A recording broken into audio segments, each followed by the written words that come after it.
महाराष्ट्र नवनिर्माण सेना यानी मनसे के प्रमुख राज ठाकरे ने महाराष्ट्र विधानसभा चुनाव के नतीजों को लेकर बड़ा बयान दिया है। राज ठाकरे ने महाराष्ट्र विधानसभा चुनाव के 2 महीने बाद रिजल्ट पर सवाल उठाए हैं, परिणाम पर सवाल उठाए हैं। मुंबई के वर्ली में एमएनएस के राज्य नेताओं की बैठक के दौरान एक सम्मेलन में बोलते हुए राज ठाकरे ने बीजेपी पर जमकर निशाना साधा। उन्होंने कहा कि बीजेपी ने करोड़ों रुपए के घोटाले में शामिल नेताओं को सलाखों के पीछे डालने की बजाय राज्य के मंत्रिमंडल में शामिल कर लिया। वहीं राज ठाकरे ने पहली बार विपक्षी गठबंधन महाविकास अघाड़ी के सुर में सुर मिलाते हुए बीते साल हुए महाराष्ट्र विधानसभा चुनाव के नतीजों पर संदेह जताया। इसके साथ ही उन्होंने सवाल किया कि कैसे अजीत पवार के नेतृत्व वाली राष्ट्रवादी कांग्रेस पार्टी ने लोकसभा चुनावों में केवल 1 सीट जीतने के कुछ महीने बाद ही राज्य चुनाव में 42 सीटें जीत ली। सालों से सूबे की राजनीति में एक्टिव शरद पवार की पार्टी को मात्र 10 सीटें मिली।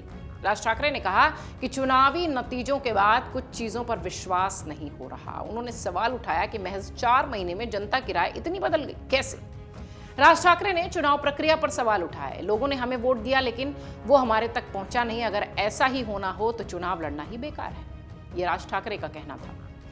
वर्ली में पार्टी के पदाधिकारियों और कार्यकर्ताओं को संबोधित करते हुए राज ठाकरे ने कहा कि चुनाव परिणाम के बाद कुछ चीजों पर विश्वास नहीं रहा। विधानसभा चुनाव परिणाम के बाद राज्य में अलग ही तरह का सन्नाटा पसरा है।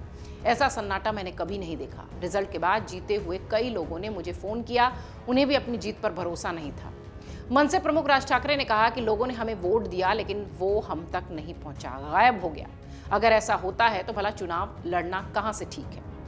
कल्याण ग्रामीण सीट पर हमारे पार्टी के उम्मीदवार राजू पाटिल को उनके ही गांव में एक भी वोट नहीं मिला, जो वहां से विधायक रह चुके हैं। ऐसी कई सीटें हैं जिन पर कि मुझे विश्वास नहीं हो रहा।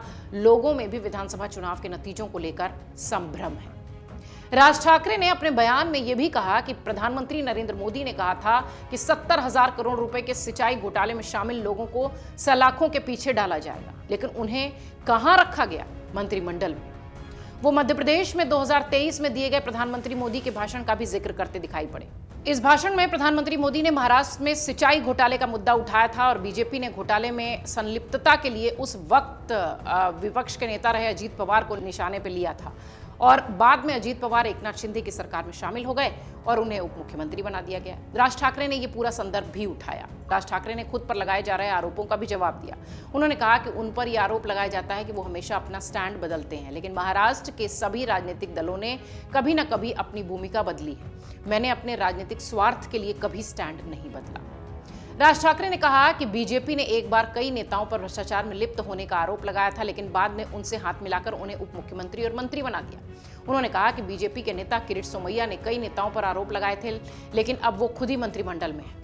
ठाकरे ने बीजेपी नेताओं के साथ अपनी लगातार बैठकों को लेकर यह भी कहा कि कई लोग कहते हैं कि मुझे बीजेपी नेताओं से नहीं मिलना चाहिए, मैं लोगों से मिलता हूं, लेकिन मैं खुद को नहीं बेचता, मेरी मराठी पहचान बरकरार है।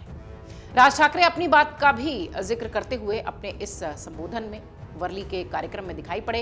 राज ठाकरे ने कार्यकर्ताओं को संबोधित करते हुए कहा कि उन्होंने अपने आंदोलन और पार्टी के लिए हमेशा काम किया है, लोगों को सामने रखा है, लेकिन दूसरे नेताओं ने सिर्फ स्वार्थ के लिए अपनी भूमिका बदली है। उन्होंने कार्यकर्ताओं से कहा कि मन से जो काम कर रही है उसे जनता के सामने लाते रहें।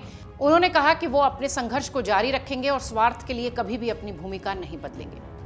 इधर बीजेपी के नेता और मंत्री आशीष शेलार ने राज ठाकरे की आलोचना करते हुए कहा कि उन पर गलत जानकारी पेश करने के संदर्भ में मैं अपनी बात रखना चाहता हूं। पार्टी की राजनीतिक स्थिति को गलत तरीके से उन्होंने पेश किया है। राज ठाकरे ने लोकसभा चुनाव में एनडीए यानी महाराष्ट्र में महायुति का समर्थन किया था, अगर आपको ध्यान होगा तो, लेकिन विधानसभा चुनाव में अपनी पार्टी के 123 उम्मीदवार भी उन्होंने खड़े किए थे। इनमें सभी उम्मीदवार हार गए, यहां तक कि मुंबई के माहिम सीट से उनके बेटे अमित ठाकरे भी इस चुनाव में हार गए थे। चुनाव परिणाम आने के बाद अन्य विपक्षी दल जहां हार का ठीकरा ईवीएम पर फोड़ते दिखे, वहीं राज ठाकरे ने चुप्पी साध ली थी। अब इतने दिनों बाद राज ठाकरे अपनी बात रख रहे हैं। 17 साल पहले राज ठाकरे ने उद्धव से अलग होकर महाराष्ट्र नवनिर्माण सेना का गठन किया था। 2009 में चुनावी राजनीति में उन्होंने प्रवेश किया। जब राज ठाकरे की पार्टी एक भी सीट जीतने में नाकाम रही तो 2009 में पहली बार हुए चुनाव में 13 सीटों के साथ उनका एक तरीके से कह लीजिए कि श्री गणेश हुआ राजनीति में। राज्य की 288 विधानसभा सीटों में से एमएनएस ने 2014 और 19 के चुनाव में एक एक सीट जीती थी। 2019 के चुनाव में राज्य की कुल 288 सीटों में से 100 सीटों पर उसने अपने उम्मीदवार उतारे थे और एक सीट ही उसे मिल पाई थी। 2024 में विधानसभा चुनाव में पार्टी को एक भी सीट नहीं मिली। वहीं दूसरी तरफ महाराष्ट्र विधानसभा चुनाव में महायुति गठबंधन को बड़ी जीत मिली थी। महायुति ने 288 में से 230 सीटों पर जीत दर्ज की थी, जो आप सब जानते हैं। एक रिकॉर्ड जो महाराष्ट्र का था वो कायम हुआ। बीजेपी 132 सीटों पर रही, शिवसेना को 57 सीटें मिली, एकनाथ शिंदे की शिवसेना को, अजीत पवार की एनसीपी 41 सीटों को जीतने में कामयाब रही। इसके अलावा लोकसभा चुनाव में अच्छी खासी सीटें जीतने वाली महाविकास अघाड़ी की भी विधानसभा चुनाव में हालत खराब हो गई।